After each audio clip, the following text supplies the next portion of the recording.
This season, a new hot deal has arrived at Metro. $25 a line for 4 lines with all the data you need and 4 free Samsung Galaxy A15 5G phones. Getting Metro's best deals is easy. No ID required, no activation fees. Get a new number or keep your own. It's up to you. That's 4 lines for $25 a line, plus 4 free phones. Visit a store or go online today. Only at Metro by T-Mobile. When you join Metro Plus Tax, for a limited time and subject to change. Max 1 offer per account. Whistle while you work. From Disney on March 21st, the magical tale Snow White. Snow White? Snow White. that started it all I believe you're looking for me. arrives in theaters. Magic mirror on the wall. Experience the Disney classic Who's the fairest one of all? like never before. We haven't even been in reverse yet. Disney Snow White, only in theaters March 21st. Rated PG. Parental guidance suggested. The Tudors Dynasty Podcast. Hello and welcome back to the show. I'm your host, Rebecca Larson. Ada Lovelace and Florence Nightingale, though from different backgrounds, both broke societal norms to become pioneers in their fields. Ada, the daughter of poet Lord Byron, is regarded as the first computer programmer for her visionary work with Charles Babbage's analytical engine. Florence, born into a wealthy English family, founded modern nursing, transforming healthcare during the Crimean War with her emphasis on sanitation and compassionate care. Both women overcame obstacles and left lasting legacies that continue to influence technology and healthcare today. Born on the 10th of December, 1815 in England, Augusta Ada Byron entered the world as the only daughter of the renowned poet Lord George Byron and Lady Anne Byron. However, her father played little role in her upbringing as he left the family just weeks after her birth. Determined to steer her daughter away from what she saw as the dangers of poetic imagination, Lady Byron ensured that Ada received a rigorous education in mathematics and science, subjects rarely prioritized for women at the time. Under the guidance of expert tutors, Ada's fascination with numbers and logic flourished, setting the foundation for her groundbreaking contributions to computing. At 17, Ada Lovelace attended a party where she met the brilliant mathematician and inventor Charles Babbage, known today as the father of computers. She was captivated by his difference engine, an early mechanical calculator, and the two quickly formed a bond. Recognizing her remarkable intellect, Babbage became her mentor, guiding her deeper into the world of mathematics and invention. In 1835, Ada married William King, 8th Baron King, who would later inherit the title of Earl of Lovelace, making her the Countess of Lovelace. Together they had 3 children. Despite the expectations placed on women of her time to focus solely on domestic life, Ada refused to let marriage and motherhood hinder her intellectual pursuits. She continued her collaboration with Babbage, further cementing her place in the history of computing. By most accounts, William King supported his wife's academic pursuits, an uncommon stance for the time. However, after suffering from cholera in 1837, Lovelace's health declined. She developed chronic asthma and digestive issues, leading doctors to prescribe painkillers such as laudanum and opium. The heavy use of these medications took a toll on her, causing drastic mood swings and hallucinations that would affect her in the years to come. Charles's parliamentary sponsors refused to fund a second machine, while the first remained incomplete, forcing Babbage to seek support abroad. In 1842, Italian mathematician Luigi Menabrea published a memoir in French on the analytical engine. Babbage enlisted Ada to translate it, and over 9 months, in 1842 to 43, she worked tirelessly, adding a series of extensive notes. In 1843, as Charles Babbage worked on the analytical engine, a more advanced version of the difference engine, Ada Lovelace made a groundbreaking realization. Although Charles Babbage only built a small portion of his ambitious analytical engine, Ada Lovelace's contribution to computing have endured. Her visionary work, recognizing the machine's potential beyond simple calculations, laid the groundwork for modern programming. She compared the machine's design to weaving machines, which followed patterns to create intricate designs. Just as a loom would be programmed with punch cards to produce specific patterns, she envisioned that the analytical engine could be programmed to follow codes, not just to calculate numbers, but also to process letters and symbols. This idea laid the foundation for modern computer programming. Unfortunately, Babbage never secured the funding needed to complete his invention, and Lovelace's visionary notes were largely forgotten. However, in 1953, her work was rediscovered and republished in a book on digital computing, proving that she had conceptualized the fundamental principles of computer programming long before the first computers were built. Ada passed away from cancer in 1852 at the age of 37 and was laid to rest beside her father, that she never had the chance to know. In recognition of Ada Lovelace's groundbreaking contributions to the early development of computer programming, the programming language was named in Ada's honor. Additionally, Ada Lovelace Day is celebrated annually on the second Tuesday in October, dedicated to acknowledging and celebrating the contributions of women in science, technology, engineering, and mathematics, or as we know it today, STEM. Florence Nightingale's journey, too, was marked by a unique beginning. Born in Florence, Italy on the 12th of May, 1820, while her parents were traveling, her very name reflected this moment, just like her older sister, Parthenope, who was named after another Italian city. The Nightingale family, who were from England, returned in 1821, where they divided their time between two grand estates, Lea Hurst in Derbyshire during the summer and Embley in Hampshire for the winter. Growing up in privilege, Florence was homeschooled by her father, who ensured that she had an excellent education, something not all young women of her time were afforded. But expectations weighed heavily on her.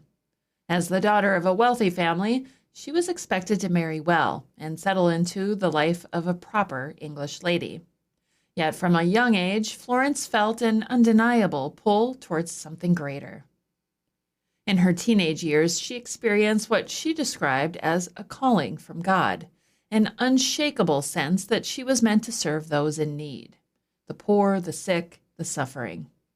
While society and even her family had their own plans for her, Florence Nightingale had already begun to carve her own path, one that would lead her to change the world.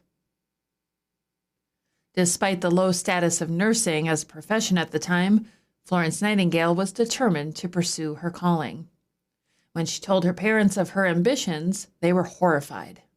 Nursing was seen as unsuitable for a woman of her social standing, and they expected her to marry and raise a family instead. But Nightingale refused to conform to their expectations. She turned down marriage proposals and remained steadfast in her desire to become a nurse. After much resistance, her father finally relented, allowing her to travel to Germany for 3 months to study at Pastor Theodor Fieldner's Hospital and School for Lutheran Deaconesses. This experience only deepened her commitment. She then continued her training in Paris with the Sisters of Mercy, further honing her skills and expanding her medical knowledge. By the time she was 33, Nightingale had already established herself in the nursing community. Her expertise and dedication earned her a position as a superintendent and manager of a hospital for gentlewomen in London. It was a remarkable achievement, but her greatest work was still to come. Florence Nightingale's legacy as the founder of modern nursing is deeply intertwined with her efforts during the Crimean War, which began in 1854. At the time, the British Army was woefully unprepared to manage the number of wounded soldiers. Medical care was rudimentary at best, with poor sanitary conditions, overcrowded hospitals, and a lack of supplies. News reports from the front lines exposed the dismal state of care, drawing public outrage. In response, Sidney Herbert, the British Secretary of War, asked Nightingale to lead a team of nurses to improve the conditions at the military hospital in Constantinople. Although female nurses were initially unwelcomed by male doctors at the hospital, Nightingale's resolve and expertise proved invaluable as the situation worsened. On the 4th of November, 1854, Nightingale arrived in the hospital with 38 nurses, most of whom were trained under her guidance. She immediately set to work ensuring the hospital was clean, food supplies were increased, and basic sanitary practices were implemented. Her reforms had an immediate impact, dramatically reducing the death rate from 40% to just 2% in a matter of months. Nightingale's personal dedication to the care of the soldiers, making rounds at night with her lamp, earned her the affectionate name, the Lady with the Lamp. Upon returning to England in 1856, Nightingale's accomplishments in the Crimean War caught the attention of the British monarchy. She presented her findings and data to Queen Victoria and Prince Albert, leading the formation of the Royal Commission, which sought to improve the health of the British Army. Nightingale's ability to analyze and present statistical data earned her recognition as a skilled statistician, and in 1858 she became the first woman to be elected a member of the Royal Statistical Society. Her contributions did not stop there. In 1859, she published Notes on Nursing, What It Is and What It Is Not, a book that became a cornerstone for nursing education, outlining the importance of proper patient care, hygiene, and hospital management. The book was revolutionary in promoting the idea that nursing was an intellectual and professional field, not just manual labor. Nightingale's emphasis on evidence-based practices in nursing laid the groundwork for modern healthcare standards. In 1860, Nightingale established the Nightingale Training School for Nurses at St. Thomas's Hospital in London, a groundbreaking institution that set high standards for nursing education. The school provided formal training to women, preparing them to be skilled, knowledgeable professionals.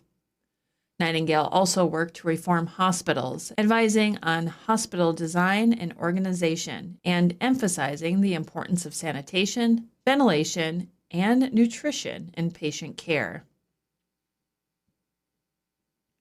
Despite suffering from chronic illness, which often left her bedridden, Nightingale continued to advocate for nursing reforms and the improvement of public health throughout her life.